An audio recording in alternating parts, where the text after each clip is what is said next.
អូខេហើយសូមក្រុមជើងមកសូមថតទូគុំសាវរីមួយ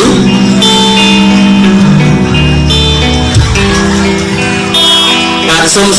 ទទួលអង្គការមួយទៀតហើយសូមថត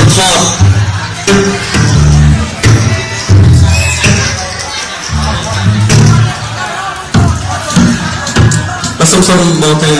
ចិត្តបន្តិច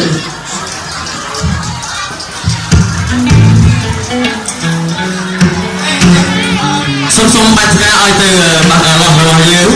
បើខាងនេះបើកំឡោះរបស់យើងអាចចាប់បាច់ការពីក្រុមហ៊ុនសញ្ញាបានសូមជូនពរដល់កំឡោះរបស់យើងឆាប់បានគឺទៅឆាប់ហើយសញ្ញារកគ្រប់3សូមឲ្យបាច់ការមកកូនស្រីបាទសូមយកអង្គប៉ាវពីដំណាក់1 2 3បាទសូមទទួលបាទហើយសូមទទួលអង្គប៉ាវថ្ងៃនេះនៅហេរៀបអភិភិចាប់បានបាទបាច់ការសរសើរពីក្រុមហ៊ុនស្រី